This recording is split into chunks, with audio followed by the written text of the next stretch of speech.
আসসালামু আলাইকুম। আশা করি সবাই ভালো আছেন। আমি আছি আপনাদের সাথে ইশতিয়াক আসিফ।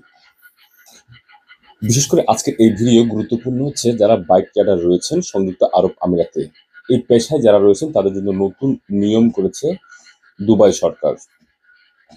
মূলত পহেলা নভেম্বর থেকে দুবাইয়ের বিভিন্ন গুরুত্বপূর্ণ সড়কগুলোতে যে স্পিড লাইনগুলো আমরা বুঝি, অর্থাৎ বাম দিকের যে স্পিড লাইনগুলো রয়েছে সেখানে বাইক রাইডাররা এখন থেকে আহ, চাইলেই আপনি আপনার বাইক নিয়ে উঠতে পারবেন না, যারা ডেলিভারি বাইক যেগুলো রয়েছে।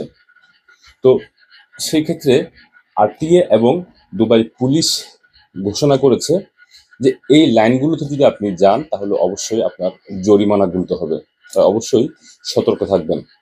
এক্ষেত্রে 4 বা 5 লাইনের যে রাস্তাগুলো রয়েছে সেগুলোতে, বা এর বেশি রোড আর কি, সেগুলোতে বাম দিকের যে 2টি লাইন থাকে স্পিড বা আমরা দ্রুত গতির রাস্তা বলে বা লাইন বলে চিনি, সেখানে যাওয়া যাবে না যারা ডেলিভারি বাইক চালান।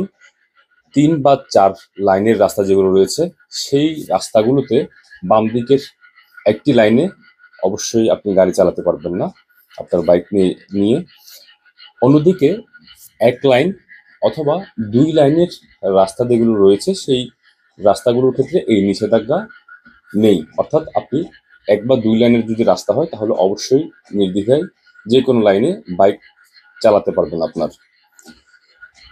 এই এগুলি করার মূল যে বিষয়গুলো হচ্ছে সেগুলো হচ্ছে গত বছরের যে দুর্ঘটনার একটা জরিপ চালিয়েছেন এখানে, সেই জরিপ অনুযায়ী সেই সংখ্যা ছিল 854টি, যা চলতি বছর সহ দুর্ঘটনার পরিমাণ দুটি অ্যাড করে সংযুক্ত করে সেই দুর্ঘটনার পরিমাণ দাঁড়ায় 962টি।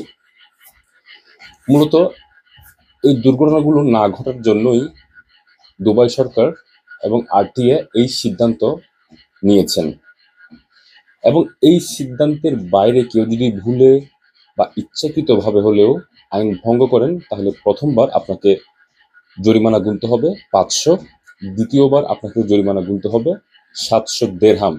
এবং এর পরবর্তী গিয়ে যদি আপনি আইন ভঙ্গ করেন সেক্ষেত্রে আপনার রাইডারের যে পারমিট আছে সেটা বাতিল হতে পারে, অথবা আপনার লাইসেন্স বাতিল হতে পারে। তাই অবশ্যই সতর্ক থাকবেন।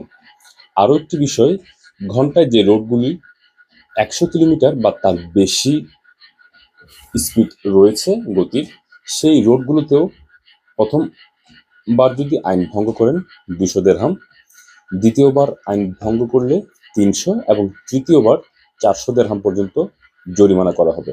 অর্থাৎ এই আইনগুলো যারা বাইক রাইডার চালান তারা যদি এই আইনগুলো ভঙ্গ করেন 200 থেকে শুরু করে 700 দেরহাম পর্যন্ত জরিমানা থাকবে। একই সাথে আপনার লাইসেন্স বাতিল হওয়ার সম্ভাবনাও রয়েছে, অথবা আপনার বাইক রাইডারের পারমিট বাতিল হওয়ার সম্ভাবনা রয়েছে। তাই অবশ্যই সতর্ক থাকবেন। অন্যদিকে আমরা আজকে এই তথ্যগুলো যেখান থেকে পেয়েছি, ইউএইর বিশ্বস্ত যে গণমাধ্যমগুলো রয়েছে সেই গণমাধ্যমগুলো থেকে আমরা পেয়েছি। খালিজ টাইম এবং গালফ নিউজ, এই ধরনের নিউজগুলো থেকে পেয়েছি। সেখানে আরো বলা হয়েছে যে বাইকাররা যারা চালান তাদের সুবিধার্থে, অর্থাৎ তারা যেন দিক নির্দেশনা বা এই ধরনের সমস্যায় পড়তে না হয় তাদের সুবিধার্থে এখানে বিভিন্ন নির্দেশিকামূলক সাইনবোর্ডও করা হচ্ছে, তার প্রসেসিংও ইতিমধ্যে চালু হয়েছে। তাই অবশ্যই যারা প্রবাসী ভাইয়েরা রয়েছেন আমাদের, তাদের কাছে অনুরোধ, এই ল অবশ্যই আপনারা জানেন এখানে গভর্নমেন্টের যে সিস্টেম সেই ল আপনারা মেনে চলবেন, এবং নতুন যে আইনটা করেছে সে আইনের প্রতি শ্রদ্ধা রেখে অবশ্যই আপনারা আপনাদের নির্দিষ্ট গন্তব্যের উদ্দেশ্যে রওনা হবেন। ভালো থাকবেন, সুস্থ থাকবেন। ভবিষ্যতে যদি আরো কোনো নতুন তথ্য থাকে এভাবেই হাজির হব আমি আপনাদের সামনে। ইশতিয়াক আসিফ। আসসালামু আলাইকুম।